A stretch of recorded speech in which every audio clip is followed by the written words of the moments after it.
Hello everybody, I am Sakshya Singh and you are watching me on Education with Education. Now it's morning quiz time. और एक important instructions, अगर आपको इस सारे का question answer आ रहा हो, मतलब किसी का भी आ रहा हो, वो 1 2 3 4 करके कमेंट बॉक्स में कमेंट कीजिए, ओके। और ये सारे जो क्वेश्चंस है वो कॉम्पिटिटिव एग्जाम्स, इवन आपके जो बोर्ड एग्ज़ाम्स होते हैं उसमें काफ़ी बेनिफिशियल होंगे, okay. Now let's start with the question number first. Greek located in, Greece जो है वो किस कॉन्टिनेंट में लोकेटेड है? A Africa, B Asia, C Australia, D Europe. तो ग्रीस जो है वो यूरोप कॉन्टिनेंट में लोकेटेड है, okay.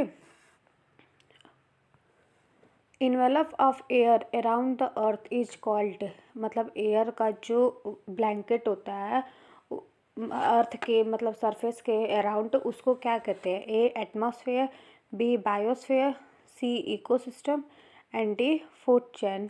So the answer will be A atmosphere. जो होता है वो ऐसा कहा जाता है कि अर्थ सरफेस पे गैसेस का ब्लैंकेट होता है, मतलब चादर।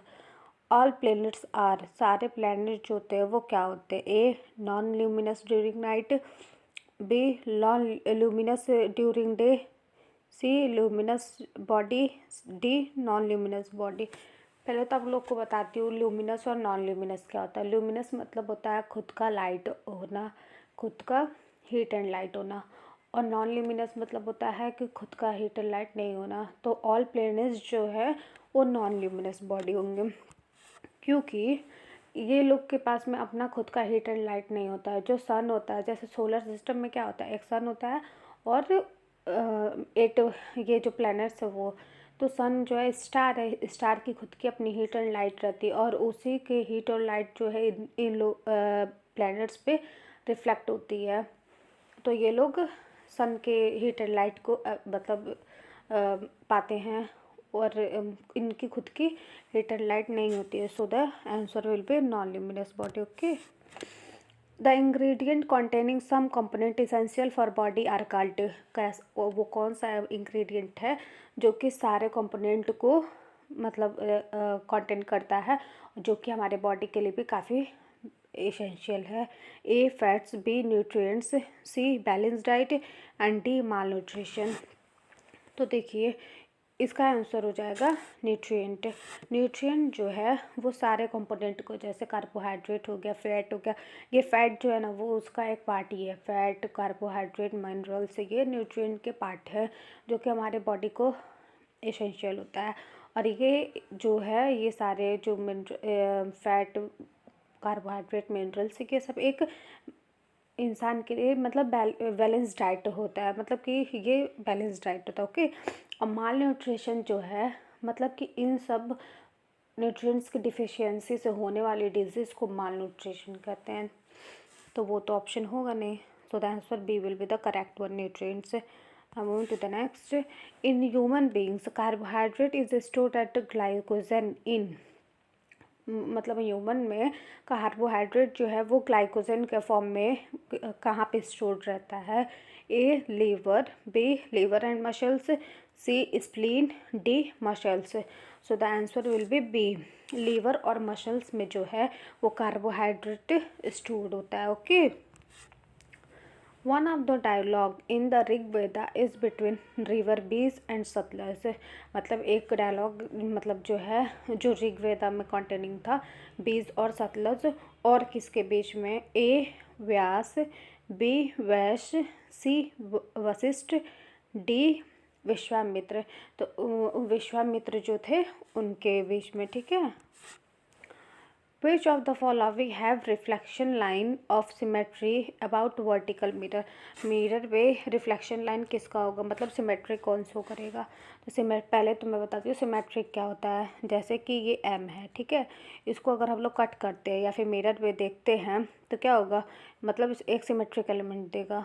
ए है वो भी क्या सिमेट्री देगा, लेकिन अगर एल को कट करेंगे तो वो तो सिमेट्री नहीं देगा ना, तो ये सिमेट्री नहीं होगा।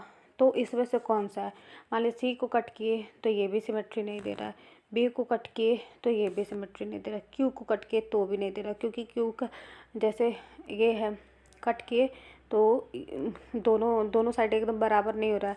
लेकिन अगर वी को कट करते हैं तो हम लोग देख रहे हैं वी को कट किए ऐसे तो बीच में लाइन ऑफ सिमेट्री आ रही है, मतलब दोनों साइड बराबर मिरर आ रहा है। So the answer will be B. Now next, A line has dash length. एक लाइन के पास में कितनी लेंथ होती है? A no length, B indefinite length, C none of this, D definite length. तो नो लेंथ तो कह नहीं सकते क्योंकि लाइन है, लाइन का कुछ तो लेंथ होगा ही, ठीक है। डिफिनिट भी नहीं कह सकते क्योंकि इसमें कहा नहीं है कि लेंथ जो है वो 1 मीटर से पूरे 5 मीटर तक है, तो एक डिफिनिट माना जाता कि हाँ चलो ये लाइन जो है वो 5 मीटर की है। So the answer will be B indefinite.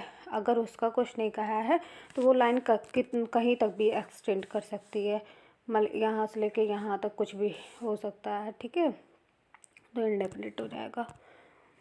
To student while sitting across a table looked down on to its top surface. दो स्टूडेंट्स हैं, एक टेबल पे बैठे हुए हैं और उसके टॉप को देख रहे हैं, ठीक है। They noticed that they could see their own and each other's image. उन्होंने नोटिस किया कि वो लोग खुद की भी इमेज देख सकते हैं, मतलब उस टेबल पे, और एक दूसरे की भी देख सकते हैं photo image. The table top is likely to be made of. जो टेबल टॉप होगा वो किसका बना होगा? जिसमें उनके मिरर रिफ्लेक्ट कर रहा है, मतलब मिरर इमेज रिफ्लेक्ट कर रहा है। ए अनपॉलिश्ड वुड, तो ये तो आंसर होगा नहीं। अनपॉलिश्ड वुड अगर रहेगा तो वुड पे तो मिरर रिफ्लेक्शन होगा नहीं, सो ये तो आंसर नहीं होगा। रेड स्टोन अगर रहता है तो रेड स्टोन पे भी नहीं, लाल पत्थर पे कहाँ पे इमेज बनेगा। और D would top covered with cloth. तो अगर वुड जो है वो क्लॉथ से अगर हम लोग कवर कर दे तो क्लॉथ तो रिफ्लेक्शन देता नहीं है, सो ये भी नहीं होगा। So the answer will be C. Glass sheet जो होता है, ग्लास जो होगा वो क्या रिफ्लेक्शन प्रोवाइड करेगा, okay. Now next and last, dash was an assembly of Brahmin land honours.